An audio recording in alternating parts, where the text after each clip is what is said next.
for John Engel.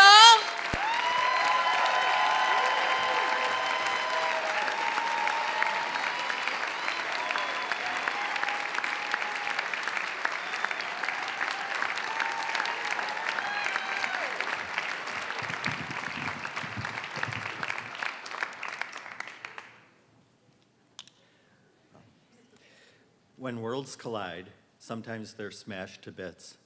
Other times they may merely be deflected and careen off into space, following their paths that are altered forever. 50 years ago, I was a 9-year-old kid growing up in Glendale. I was one of 12 kids in our still growing Catholic family. My dad had a pen pal in the old Soviet Union, and he exchanged little gifts with them. And so one day, back in 1964, my brother Joey, who was 12, saw that my dad got a new little pin from his Russian friend, and it said peace in 5 languages. Joey asked for it, and so my dad gave it to him. Joey pinned it on his wool hat that was also from Russia, and he wore it to school that day. That night, he went to his friend Richard's house. They did homework together.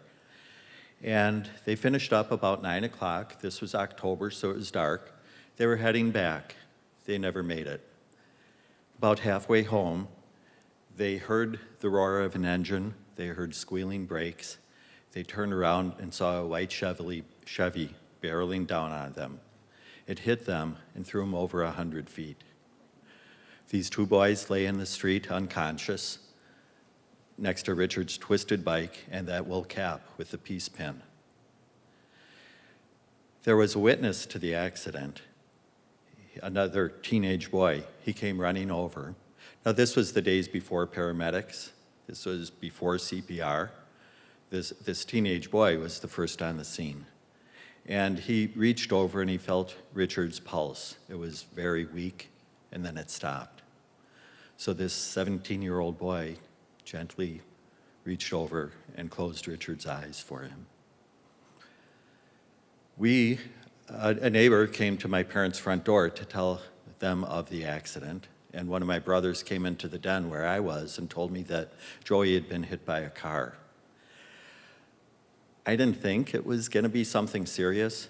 A kid at school had been hit by a car a couple of weeks before and came to school with his leg in a cast. It was no big deal. But the neighbors put us to bed, and I double bunked with one of my brothers, and he was crying.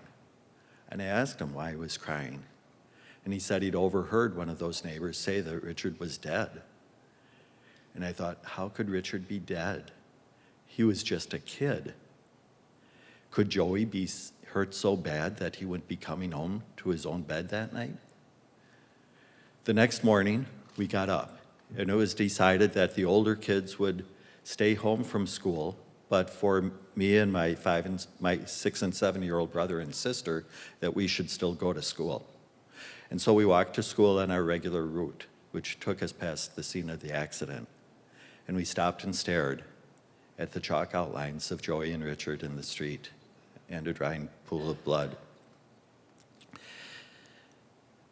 One of the nuns at school later wrote that heaven was besieged with prayers from the 400 students at school for the 4 days until Joey died. I wasn't supposed to be allowed in to see Joey in the hospital, but my older sister didn't know that, and so she sneaked me and another brother up. And so I saw Joey there, unconscious in his hospital bed, with his head bandaged and a tracheotomy, and his eyelashes damp and clumped. So Joey died after 4 days. The driver, this was long before Mothers Against Drunk Driving. It was before Wisconsin had an implied consent law, so the driver never had to take a breathalyzer.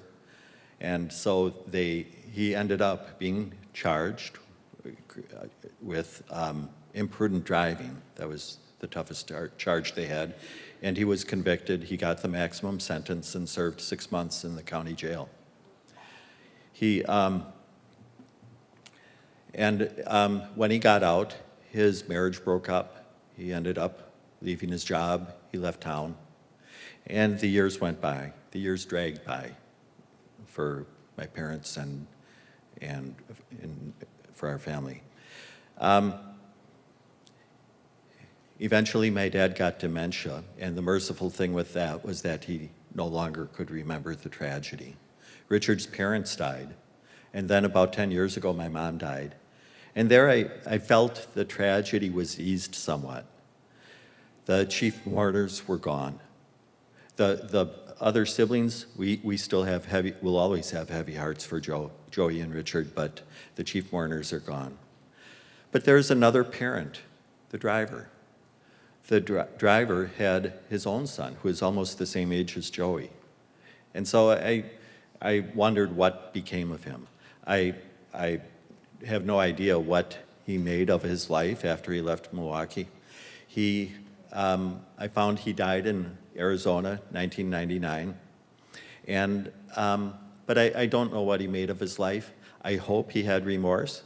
I hope he conquered his demons, whatever they were. If he had a drinking problem, I hope he licked it. Most of all, I hope he was able to still be a good father to his son. And for that, I hope his star shined.